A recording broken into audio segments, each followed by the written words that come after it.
Jambo, hello. This is your favorite teacher, Baba Fanad, and we are going to start today with a segment called Understanding How Life Began. One of the things that we know is that life had to begin somewhere, and that brings me to a thought. One of the things we need to agree on so that we can proceed is that everything comes from something and nothing comes from nothing. If we agree that everything comes from something and nothing comes from nothing, we can now begin. So one of the things that we want to know is if life is going to be put on the planet, there's going to be some certain ingredients that are going to be necessary. And the first ingredient is water. We know for ourselves we need water every day. We know that the earth is anywhere from 80 to 90% made of water, and we are anywhere from 80 to 90% made of water. So we know that water is going to be a very, very important aspect of where life is going to begin on this planet. So let's look at some things that we have to eliminate first. First, if we're going to talk about water, where can we get water to drink for us as human beings? One of the things we know is the ocean has plenty of water, but we can't drink ocean water because ocean water has too much salt. So we think about the sea, but all seas empty into the ocean, and actually the ocean water and the sea water are the same. So you can't drink ocean water, you can't drink sea water. For all of my friends from Louisiana, you know you can't drink swamp water, so we're not going to talk too much about that. You can't drink lake water either, because the interesting thing about lakes is lakes tend to be stagnant, and anything that tends to be stagnant creates things that you don't want to put in your body. Again, we're talking just like we talk to ourselves as young people. We don't want unnecessary germs that are coming from the stagnant water. So what we have found is that the best way to have water for human beings is from the river. And there's an important aspect of rivers that we want to mention as we get started talking about the rivers and where life began. And that is all rivers begin in the mountains. So they have to begin in the mountain and then they flow down and become the river. That's why they're called fresh water. Now, the interesting dynamic that nature presents is when the condensation falls from the sky, it falls on the top of the mountain. Some of it stays, and it stays as ice and snow. But the rest of it goes through the mountain, and through these little rocks, it actually filters it. And when it comes out as fresh water. So we know that all rivers begin in the mountains, and there are basically three major rivers in the world that are the longest three rivers in the world. One, here on the continent of North America, is the Mississippi River, which starts in the upper parts of the United States and then flows out to two of our favorite places, Baton Rouge and New Orleans.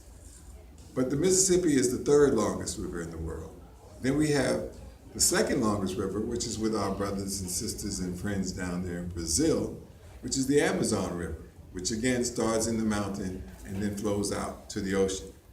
But the longest river in the world, over 4,200 miles long, is the Nile River. And the Nile River begins in the mountains of the gods, and then it flows and empties into the Mediterranean Sea. So one of the important things about the Nile River that we want to look at is the Nile River is the greatest river in the world. So if we need water, then it would make sense to put life along the longest river. There's some things that happen with the river that's very important. One, along with drinking the water of the river, we're able to do something in the river that's also very important that we need to do every day, and that's bathing. Because bathing, as we know, cleanliness is next to it, and you can fill out the rest. But bathing is a part of what keeps us healthy, keeps us strong, keeps us feeling good. Oftentimes we know if we're having a hard day at work or a difficult day, or we've just been out sweating, it's nothing like some water through the shower or the bath to help us feel good. So again, the river provides us with the ability to bathe. Also, there's another important aspect of the river, and that is what we like to do in the river. One of the things we like to do in the river, if we can go back to a couple of years back when we were a little younger, is the first thing we like to do in the river is play. Play in the water, splash the water, throw the water on each other, and that's fun. And that's an important aspect because having fun is one of the things that have been put inside of us as humans. Even though sometimes we get a little serious, let's remember that having fun is something that's put inside of us as humans, and it's a part of what makes us human. So one of the things we can do in the river is we can splash around and have fun in the river. We can bathe in the river, have fun in the river, and also the river is going to provide us with the ability to travel. And you and I both know we all love to travel. And this desire to travel is an innate part of who we are as humans. We like to go places. We like to see new things. As much as we like walking, you can't get but so far walking. But when you're on the river, there's no telling where you can't go. And the other thing is if you go on the river, you've got water with you as you go along. So the river offers the ability to drink, bathe, travel, and also something else we like to do. You know what you like to do every day. Besides drink water, you want to eat. And the river provides us with food. The main food that the river provides us with is fish. And this is a very interesting dynamic. When we look at ourselves as African and African American and Pan-African people throughout the world, we notice this is our experience here in the United States, for example, is every black community that we go in, there's a fish house. And the interesting thing is the most popular fish in the fish house is catfish. Now we have to ask ourselves, why is that? Because remember we said everything comes from something and nothing comes from nothing. Well, when we do our research, we find that along the Nile River, the 90% of the fish that are caught along the Nile River are catfish. So our desire to have catfish comes from our experiences that we've had in our motherland, Africa, specifically along the Nile. So that's just a little tidbit in terms of looking at how we can connect to who we are and where we come from. So we have the river providing us with fish, we have the river providing us with fun, with travel, with clothes, with washing. Also, the river will provide us with the ability to move things later on in civilization. That's why almost all major cities are located upon a river or a port, because it allows for us to move things and to move people and to move things pretty fluidly. So we're talking about water and the value of water. Now, one of the things we know is as a human, you have to stay hydrated, which means you have to drink a certain amount of water every day. You should drink a certain amount of water every day, because this will keep you from getting dehydrated and having all kind of bad things happen to your internal organs. So the value of water is clear. We know if humans are going to start life on the planet, anywhere, they're going to have to be by a river.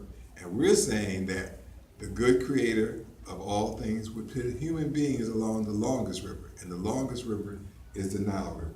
There's also another important dynamic that we want to talk about with this Nile River that is a very important aspect of something that we're going to learn from nature that's going to be important for us as human beings.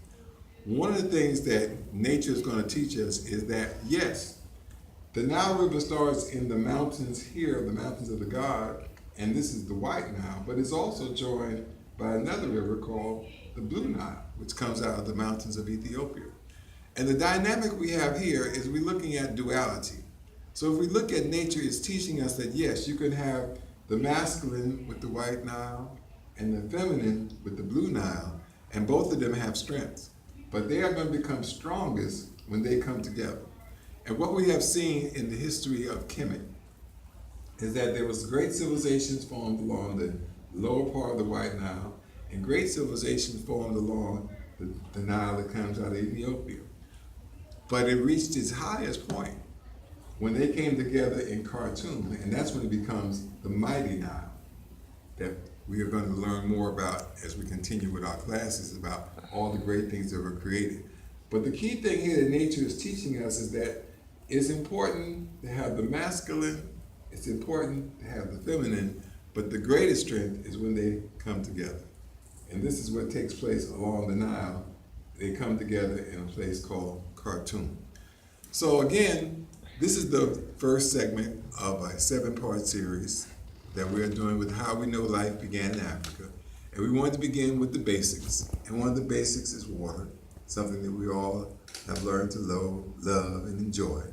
And we want to talk about how it affected our civilization, how we created civilization along the Nile.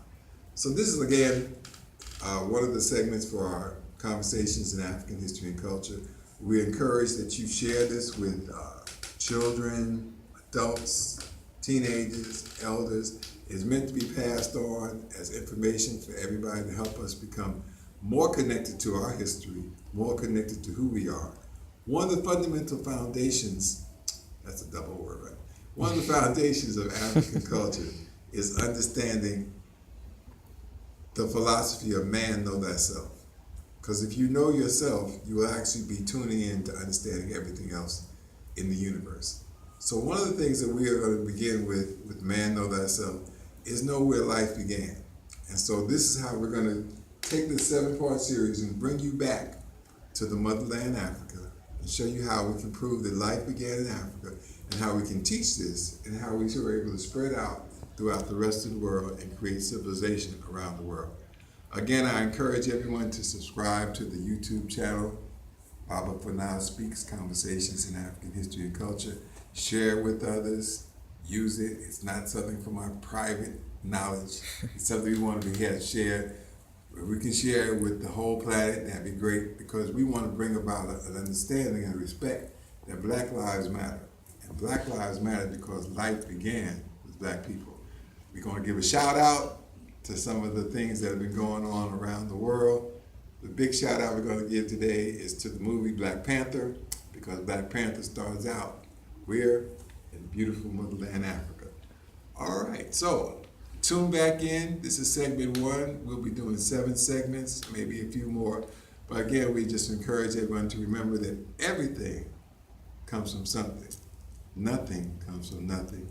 And so we want you to enjoy the YouTube channel.